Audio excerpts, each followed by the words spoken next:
So maybe dozens of times actually over the last year or so during the pandemic. And the pandemic, of course, was an event which really brought cybersecurity and everything that BrandShield does into focus. So without further ado, Yoav.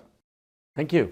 Thank you. I was happy to finally find out that you have legs. Yes. Actually, there's one question. There's one question I'd like to ask because, as you probably know, the London market is full of people who are into mining stocks and oil and gas.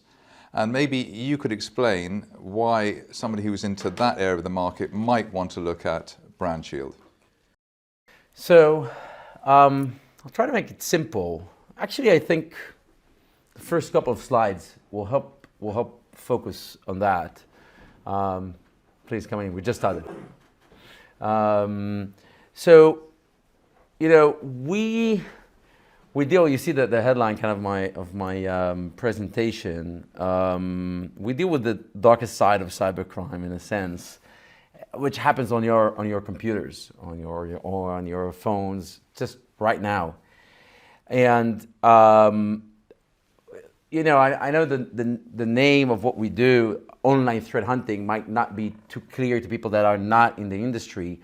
But basically, just to make it simple, what we do is we detect online threats, things that are happening external to the organization, and we take them down. Simple as that. So these are basically phishing, fraud, impersonation, counterfeiting, different types of activities that happen on the internet that are targeting either customers of organizations or their employees, and are, in a sense, just impersonating the company and trying to defraud end users, employees, by taking their credentials, stealing money from them, selling them a fake product, something of that sort. We're the only real SaaS platform, software as a service, out there dealing with these threats. So that means others do it, most of it manually. And we use artificial intelligence, we use machine learning, we use big data, which are basically kind of the core of the technology that the cybersecurity technology that we've developed to deal with this problem. So, and hopefully this slide will help answer your question, you know, precisely, because there's hundreds of cybersecurity companies out there. In Israel, by the way, where we're coming from, there's around 500. Almost all of them deal with threats that are here, meaning on the perimeter of the organization. These are threats that happen on something that is in the control of the Chief Information Security Officer, or what we call the CISO. And when that means, by the way, that it happens on their computers, on their phones, on their cloud, on their servers, something that is internal, okay, and kind of from the firewall within. The threats that we deal with, and this is, by the way, what makes BrandShield kind of simple to understand to people, they happen out there on someone else's server, because if someone wants to impersonate a company, they just start a website that looks like the original one, okay? Now, where does it happen? It doesn't happen on the company's servers.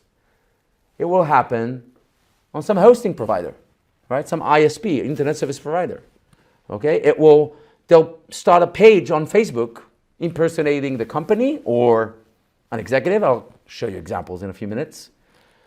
Very simple, very cheap to do. And there's a lot of different scams around those activities, and that's what we detect, and that's what we stop. We take those things down. Actually, when you think about it, these days, this is one of the growing problems in the cybersecurity space. And the reason for that is there's so much security done inside, makes it harder for the cyber criminals to infiltrate organizations. So why do that? Let's do it outside, right? It's much easier. Now, the threats that we protect from online phishing, online scams, executive impersonation, brand abuse, counterfeits. They're all basically creating damage to the organization, either to their bottom line or reputation, customers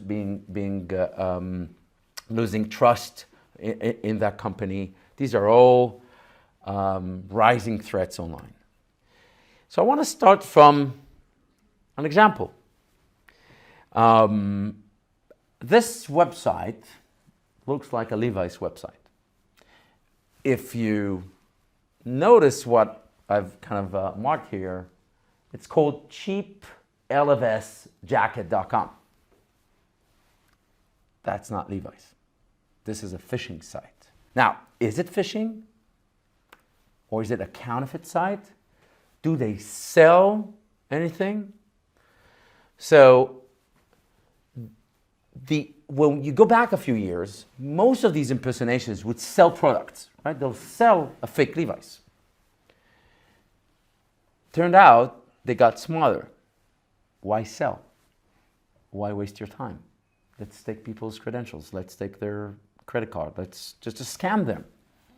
I don't need to send any product. I don't need to produce any product. It's much simpler. I make more money that way, right? So this is actually a phishing site. And, can be both, by the way, in some cases. Actually, we don't care. Because for us, the detection of a website like that happens in the same way. Whether they sell something or they don't, we don't mind. The interesting thing another thing kind of on Brandchill, and I hope this kind of closes those, that the answer to what you're asking, is that we provide a solution that fills the cracks for different stakeholders in the organization. Basically, it's between cybersecurity, legal, and marketing. Quite depends on the organization itself, because each organization deals with these threats by their own strategy.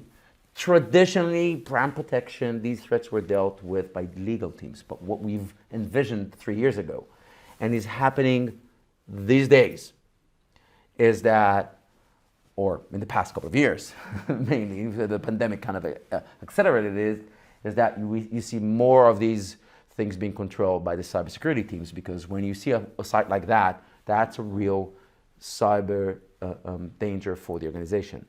But the CISO, the Chief Information Security Officer, with the traditional security solutions that they have, they don't get any intelligence about what's happening. And more than that, even if someone tells them there's a risk out there, they know nothing about how to take it down.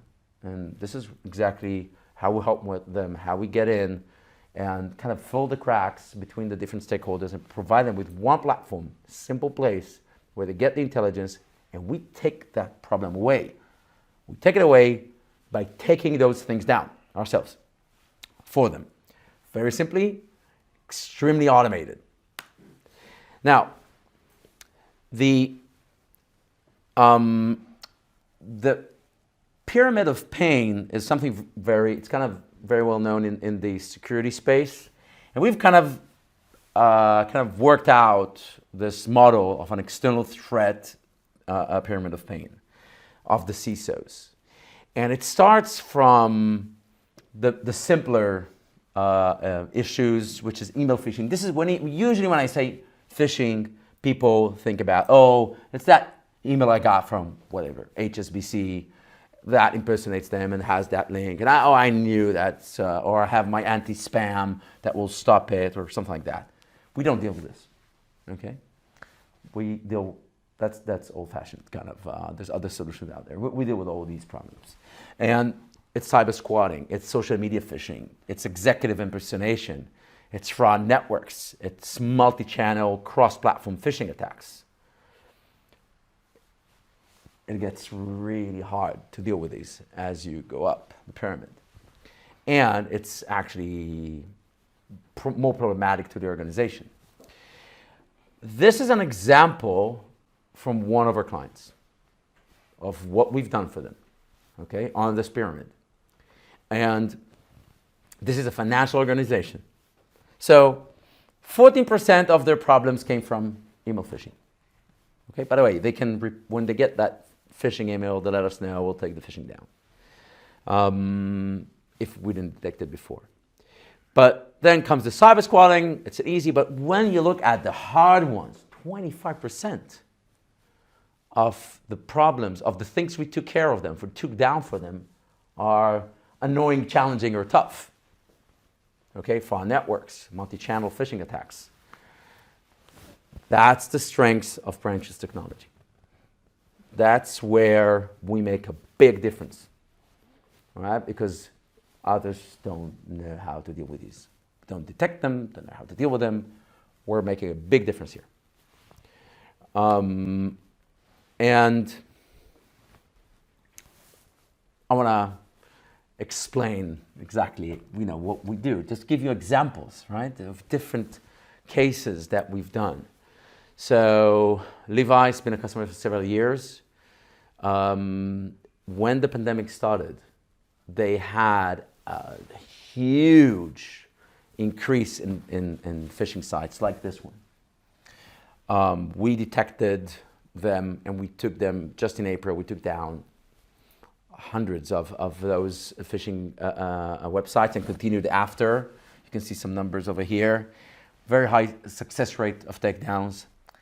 And this is basically what's happening, right? These websites don't sell anything. They're just impersonating and trying to defraud the end users or the employees of the company. So we've done a research, and the COVID basically has really pushed this, right? There's a big move into e-commerce, and as a result, cybercrime is going wild. Now, one of the things that we've checked is registrations of domain names, right? The websites' names with the word vaccine, and how much that was used over the kind of January 20 to January 21, and you see what happened, right? This is where the world started getting pharma companies announcing they're going to be out with vaccines. So you see how it works, right? The scammers start getting a position and really holding those. This is the kind of the asset. This is how they started, right? It's that website name or place where they'll start the scam. So this numbers got really high just before vaccines were out, and the world started getting a little bit more normal. So we were actually working for the past year with the Pharmaceutical Security Institute, which is an organization that has all the major pharmaceutical companies as members, and we were working with protecting different drugs that they have, but some of them were the major vaccine producers. And these are some examples of things that we found and we took down. So you can see also an interesting thing here is how the funnel works. When we talk about email phishing, many times you'll get an email and it'll get you to the phishing site by having you click on this link. The change in the past couple of years or 3 years is there's more things happening on social media. So basically, they impersonate different organizations on social media and they funnel it to the marketplaces. These are e-commerce platforms that basically sell the drugs, okay, or sell whatever, the counterfeit or whatever product we're trying to protect. So this is how the scam kind of is funneled. We detect all these things and we take them down. Now, a little bit about the story around the vaccine fraud. So we've been working with PSI, the Pharmaceutical Security Institute, and one of the things was we've done a PR around all that work. I got to speak to a lot of media channels in the U.S. I mean, ABC, NBC, CBS, around the different states in the US. Basically, there's millions of people that have seen the articles, the reports around BrandShield, what we're doing for PSI and how we, stop it. And we're talking actually kind of trying to help together with PSI. This was more in March, April when vaccines started in the US, telling people, beware, don't buy online, don't go online, don't do this, it's a scam. If you see an ad, it's a scam. Now, going back to the 500 cybersecurity companies out of Israel, I don't think there were too many CEOs of all these cyber companies that talked on US TV in the past year as much as I did. Now, why is that? So, I'm kind of talking about ourselves, but in a sense, it's because we are in a hot space and we are hot. Okay, we're doing something very unique. There's very few companies, if at all, that deal with this problem. And it's a growing problem that affects the public. All right, this is really one of the biggest effects of these type of scams on the public in the past couple of years. So, and that's where we are, and that's how we're stopping it. So here's some more examples. This is actually a website, a phishing site that was around one of the pharma companies. I wish we could have named all of them. We can't. Many of them want to keep the relationship confidential, and we appreciate that. We're the trusted partner. But generally, this is a website that we took down, and actually this was in collaboration with the U.S. Law enforcement that actually took over the domaining and took a full control and went through a full investigation to try and find who were behind these fake websites. That also happens sometimes. So this is a case study on Pologen, and actually I don't wanna do this. I want to show you. I don't know if you had a chance, but take a few minutes and show you this. Pologen is a luminous company and a global leader in providing innovative, safe, and effective solutions in the medical aesthetics market. Offering products to create skin treatments like Tripolar RF, Oxygenel, and DMA. With a flood of unregulated products on the market causing damage to our brand reputation, we realized we needed a much better brand protection platform. Pologen is a respected international brand with a distribution network across 60 countries.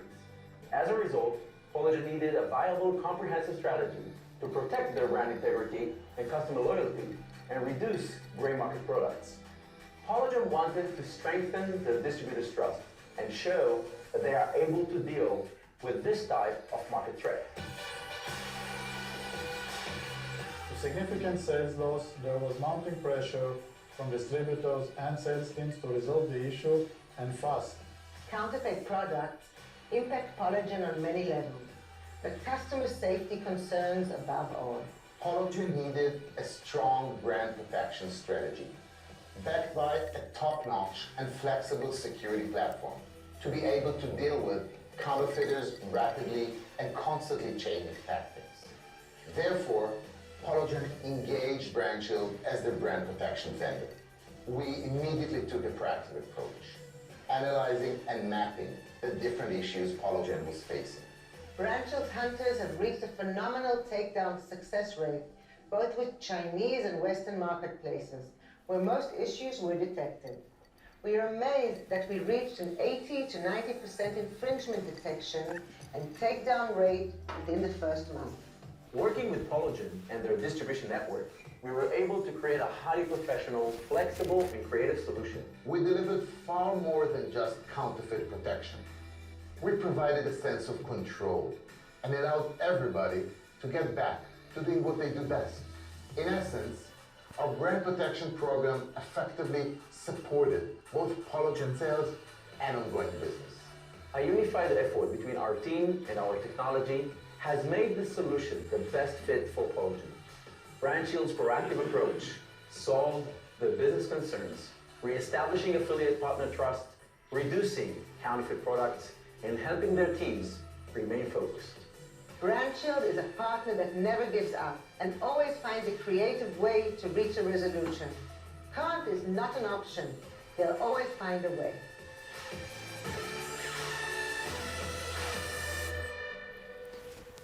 Must say it's really comforting to have our customers talk about us that way. So yeah, I don't need to speak more about Polygen. It's a really a good success story, and it's continuing. And we're doing as much as we can.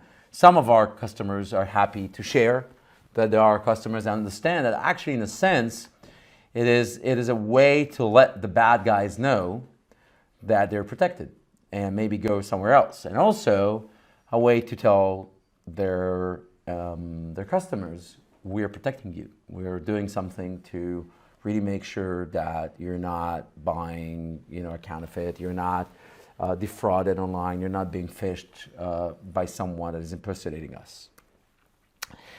Now, in a very different industry than medical devices, a financial institute, which is an American one that became a customer, and they're traded publicly. On the first month working with them, we took down over 200 impersonating accounts on social media for the CEO. Okay? LinkedIn, Twitter, Instagram. Now, what do? They impersonate the CEO. They create an interaction with the community, right? They might even copy everything from the legitimate account. The picture, the post, so it actually looks okay. And at a certain point, they'll send you to a phishing site. They'll send you a private message that will say, oh, I have a deal, I have something, send money here or do that, here's a promotion, something weird, or even call me. Well, let's talk about this. So these scams are starting more and more on social media, and that's what we detect, and that's what we take down. That was on the first month, by the way. We've done hundreds more since, and it continues, and definitely more to go. Another story about CoinMama. CoinMama is an exchange. It's a crypto exchange. We've had a few other crypto companies joining us in the past few months, and CoinMama has when they've came over very quickly. We took down around 30. That's since then it's increasing phishing sites, just impersonating them, and 100% takedown rate. Now, crypto is naturally, again, rising in the past few months, and there's a lot of action around that. So, actually, when you think about it, in the financial space, in general, trust is an extremely important part. Crypto is lacking a lot of that, right?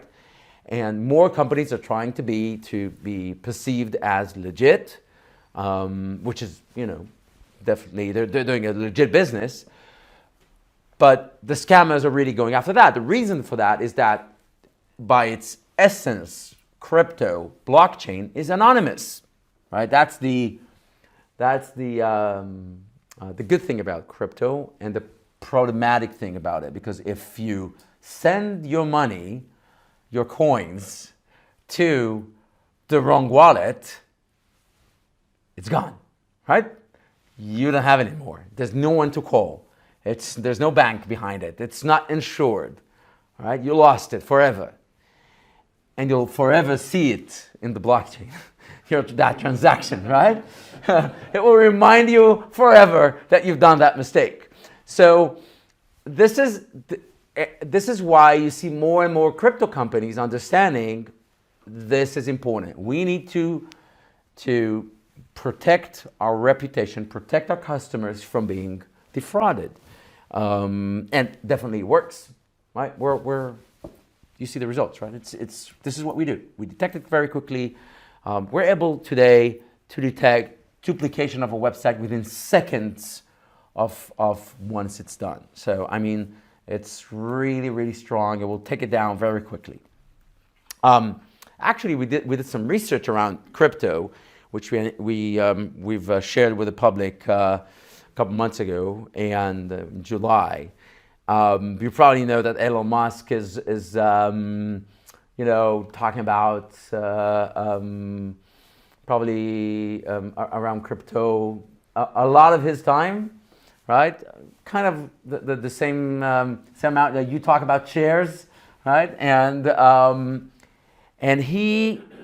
when we did that research, look at the numbers of impersonating accounts on Facebook, LinkedIn, VK, the Russian platform, Instagram.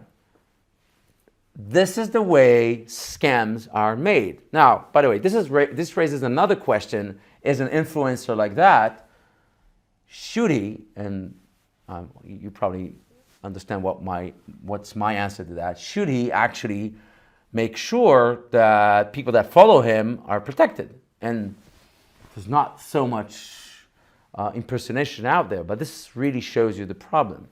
And here's some more numbers around, things around Bitcoin. So we found a huge influx in the past year of registrations of fake websites and phishing sites around Bitcoin, Dogecoin, which Elon Musk was promoting. These are all phishing sites with these that are still, I think most of them are still out there around Bitcoin and Dogecoin. Don't go there, please. don't do any trading on these websites. In around Labor Day in the U.S., we published some research on what's going on with travel and hospitality. So that's another type of business that's being targeted. People kind of started traveling more, in the U.S., especially around Labor Day. There was a lot more, and then there's more phishing and fraud around the companies. So here you see JetBlue, American Airlines, Airbnb. Different companies impersonated. These are all phishing or fraud social media platforms. And again, what they'll do, they'll funnel it to the phishing sites and get this actually scam the end users. Just think about, you pay for an Airbnb, you arrive, and the building's not there. There's so many stories around that. It's just not there. It was never there. This is just an example for an impersonating network around travel and hospitality with LinkedIn profiles connected to the website. This is how it works. Right? This is how they do these scams. Bang & Olufsen, I'm sure you all know this brand, high-end electronics, especially speakers. So they became a customer, and we help them detect and remove online fraud, cyber squatting, counterfeits. Over 700 digital counterfeit pages were taken down in 2021. 90% of takedowns were done by us automatically, a click of a button. Which is when you think this is pretty amazing, and that shows about the scalability of the company, right? It's pretty easy, very high success rates. That's our strength. So, kind of to summarize this part, and I'll talk about a couple more things at the end. Counterfeiting, illicit trade, scams, fraud, phishing, in a sense, they're all the same. For us, as a cybersecurity company doing online brand protection, we don't care. The system detects them at the same way. We don't care what they do. We'll find it. We'll find it based on our technology. It will detect those different bad activities. There's a huge surge in online scams during COVID-19. Not to fight back for most companies today is not an option. And basically, for companies to fight this, it's persistence. And what we see is that when you keep fighting these cyber criminals, numbers of fraud out there will go down. Now, it won't disappear because there's always this, it's always kind of in waves. There's always this new smart guy in town that thinks he's gonna scam around that specific brand. So it comes back. But definitely, if you are persistent, it works. And for the consumer side, definitely education is a key for success for companies. And that brings us kind of to where Branchial is going to go down the road. So we've talked about MyShield. MyShield is our kind of end user solution, which basically is going to be an app or a browser extension that will alert end users when they reach a phishing site or a counterfeit site or a fake social media page. That basically takes the intelligence that Branchial has and makes it available to the public. The interesting thing about that is that where this is going to be the model that we have here is that we want the crowd, the public, to also provide us with intelligence. So when you will reach something that you're suspicious of, you will be able to report it. When you will report it, we'll get that crowd wisdom that no one has. By the way, we've patented this whole, technology and ID, and we're developing it. And this is a game changer, by the way. In a lot of different spaces, for example, in the crypto space, this would be a game changer. And generally, in online, it will allow trust to happen. Now, the model there is that we want the brands to be involved, basically providing a bounty, in a sense, to their customers that report on these fake websites impersonating pages on social media or counterfeit sales. And this creates a whole new economy, kind of using your community, using your social community, in a sense, to help you fight these scams. And that's a down the road of Branchial, right? That's the next phase of what we're going to do. So a little bit about the company. I got kind of done with the case studies and a little bit about what was happening. This was published on our interim results. You can see here the annual recurring revenue, which is our main KPI, continuing to grow year by year. June 21, we published our interim reports, 3.9, almost 3.88 million in ARR, annual recurring revenue. It's a run rate, of course. In August, the number was 4.3, which was basically 79% over previous August. So we also see this accelerating, right?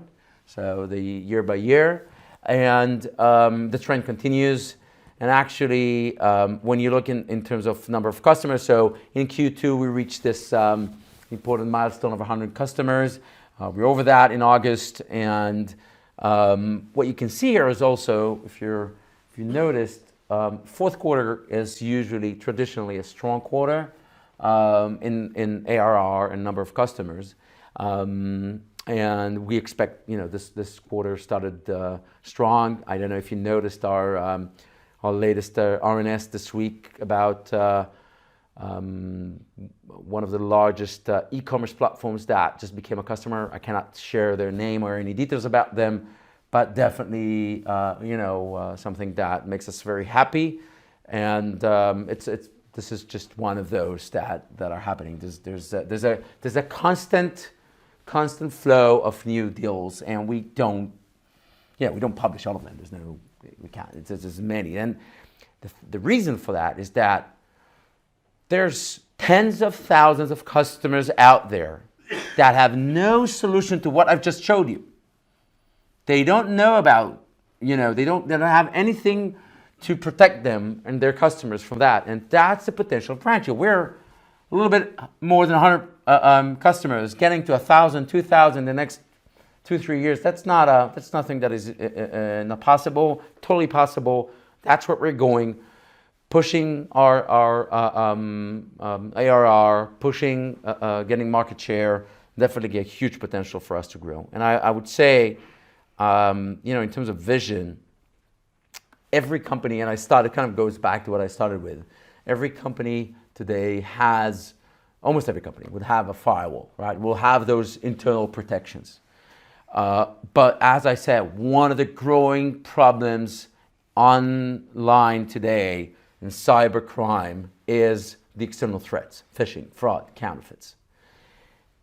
We are way ahead with our technology over competition. We're well positioned to lead this market, and this is our vision. We believe that in the next few years, this is going to be something that is a standard for almost every company from SME and above using Brand Shield or a similar, of course, there's always competition, which is good, solution for online threat hunting. That's it. Thank you.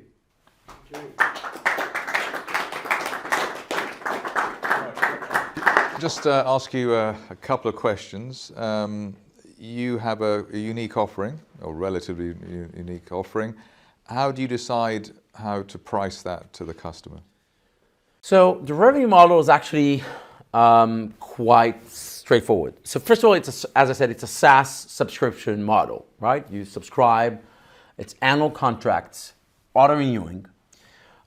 Pricing is based on two major things. One is the number of brands or products or whatever we scan for you, we monitor for you. And the second thing is the product that you buy from us, whether it's more anti-counterfeiting, anti-phishing, and also the level within those solutions, or impersonation detection, executive impersonation. The pricing is built to fit different sizes of companies and kind of to allows maximizing on the customer's wallet share, so basically cross-selling and upselling. When you think about it, we have customers that are SMEs that will have one brand, that will many times start from one product and then will maybe add another product, another solution that we have. That's where we upsell. And some multi-brand companies will many times start with a couple of brands, test that out, they're happy, and then they can add dozens. I actually had a customer lately, again, can't reveal the name, and they're just about to close a deal. And this was a multi-brand company having a few brands with us, and they were using our anti-counterfeiting solution basically. And in the past few months, they were suffering from a lot of what I just showed you. This is what's rising, right? The phishing, the fraud, impersonation. And they had to kind of get a better, a more focused solution on that. So we actually, just last week, we had a discussion, and we basically sold them an upsell on the security solution. We were talking about filling the cracks, and the way that happened is that the legal team, which we closed the original deal, brought in the security team, and they all said, okay, this is what we need, right? And this is kind of the vision of Brand Shield is happening in front of our eyes, and that's the kind of the potential for growth. And my second and final question, the B2C product, been called that, MyShield. That sounds like it could be as big as the traditional, cyber security services that people have at home, in the 10 quid a month or 20 quid a month or whatever it is. Definitely.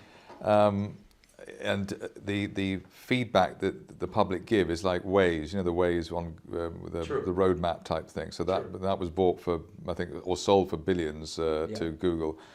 Is that the right analogy? Totally.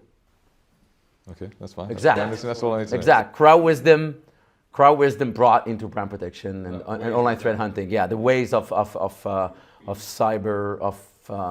cyber security that is external to the organization. Totally. Okay. Right. Any other questions? Are you working with sort of industries or best practice leaders and stuff like that, so that your product is actually being recommended to the industry as a whole?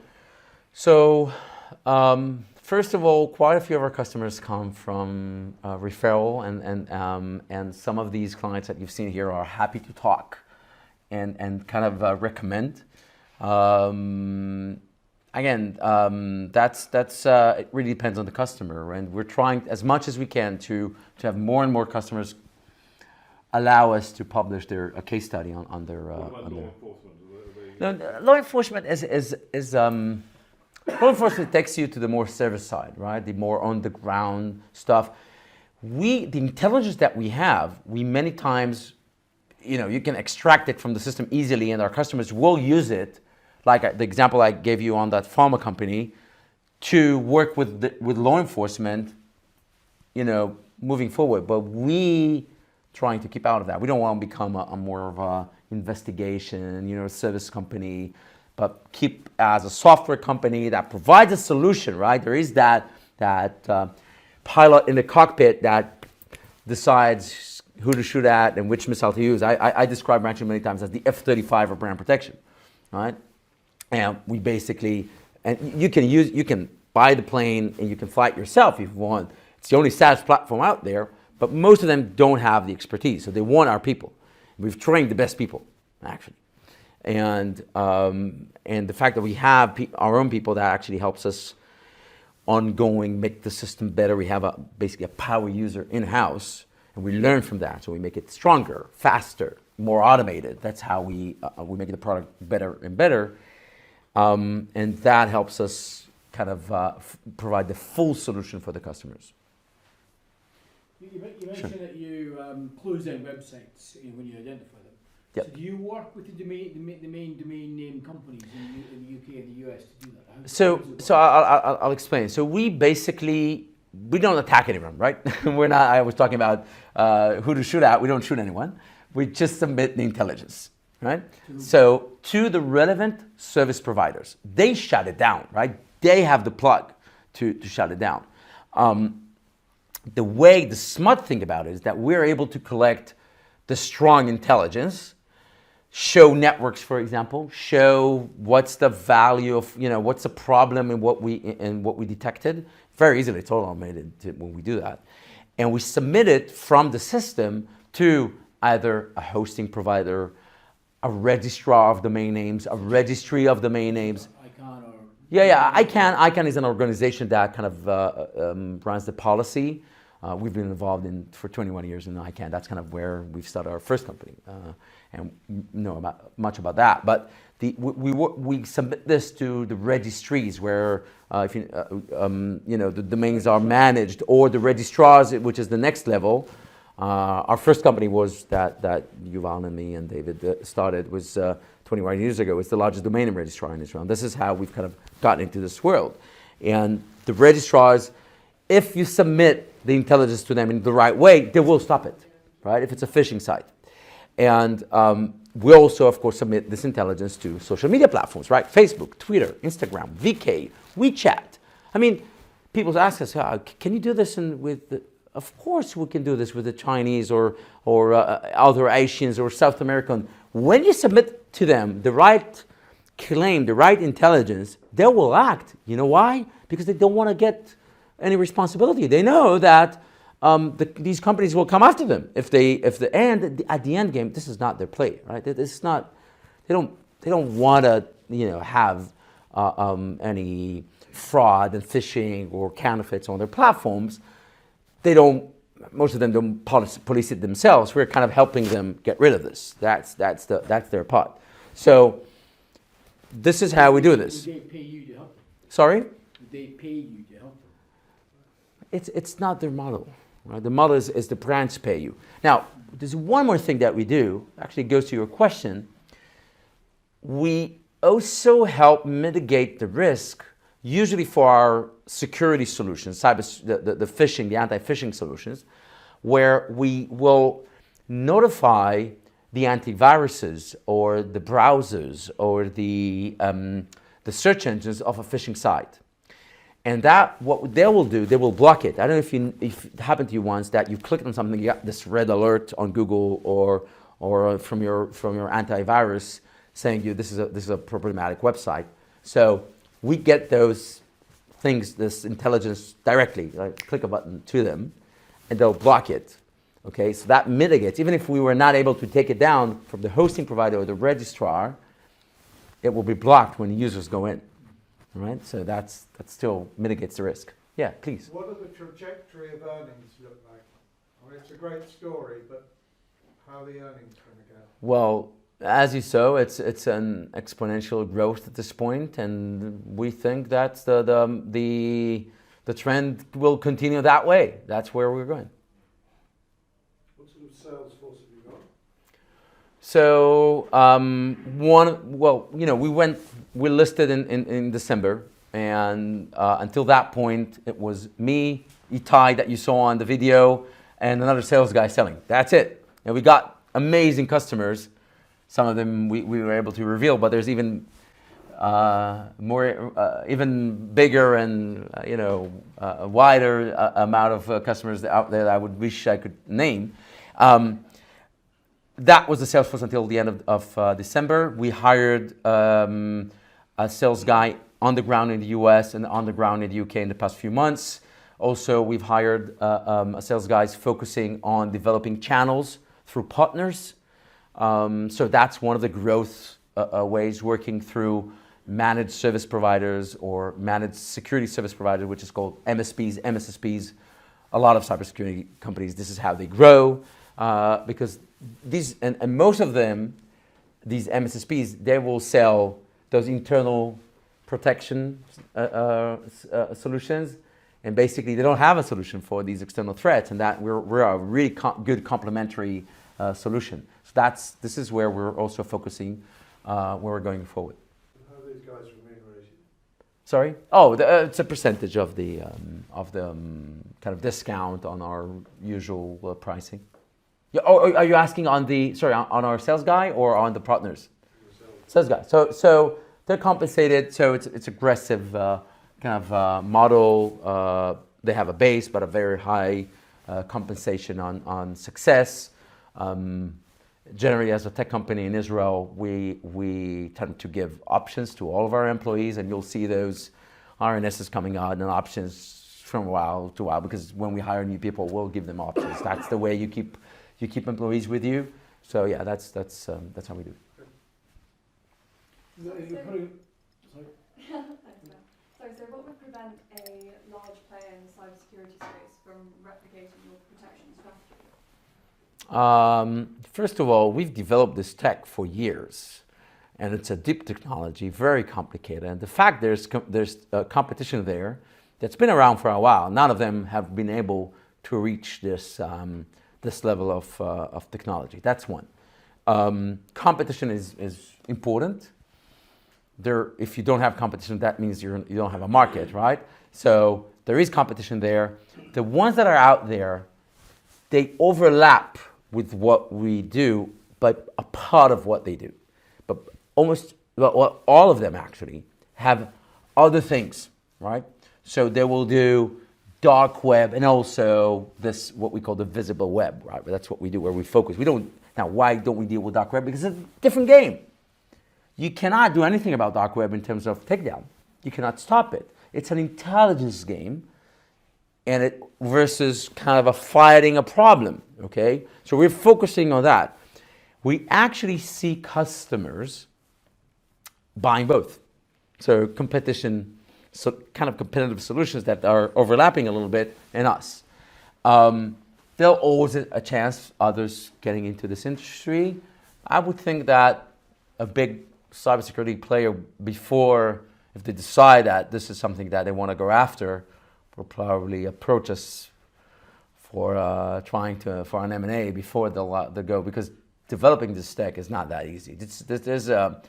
There's more than 20 years of our kind of experience put into the development of the product, and quite a few years and millions of dollars of R&D. So yeah, that's not an easy task to get that happen.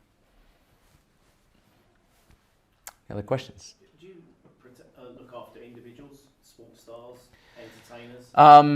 Obviously, they are a brand. So you saw that we have I give an example on the executive impersonation of that financial. It's actually there's a kind of a few there. I cannot name them. One was a celebrity that signed up lately. It's actually a late celebrity. It's his family signed for this. And we have another kind of someone from the sports industry and that has a lot of merchandise and a lot of stuff there. There's an angle there. There's more coming in that industry. I cannot talk about that. Some are really in the funnel right now, but really interesting angle. Definitely, there's a lot going on in that space. So yeah. Okay. One more. All the bad boys all the phishing people are selling their names on the dark web, and presumably all of the counterfeiters are selling all of their stuff on the dark web and then putting it on various like eBay and the like, etc. So what developments are you doing in that area? We don't want to get dark web is a different space. We don't get there. The thing about dark web is, okay, you found out a page on dark web that allows you to buy fake vaccine. Yeah. So what do you do about it? You can't do anything about it. Nothing. You cannot take it down. You cannot stop it. Even if you're the FBI, believe me, I talked with the FBI about this several times. They have nothing to do about it. They cannot. So what it allows you is to run some intelligence and know that something might be coming. We don't deal with what might be coming. We deal with what's out there, and that's where we focus, okay? Now, I'm not saying that it's not important, but it's a different space. It's a different type of intelligence. And where things happen, that's where we want to stop it. We want to make sure that people are not hurt. And I would say something about, maybe this will kind of wrap this up. When we hire people to work at BrandShield, what I say is, look, what we do at this company is we do good. Okay? We really make this world a better place. We stop scams, fraud, counterfeits, things that kill people. Okay? And that's what we do. And we'll continue to do that. That's it. Yoav Keren, CEO of BrandShield, thank you very much indeed. Thank you.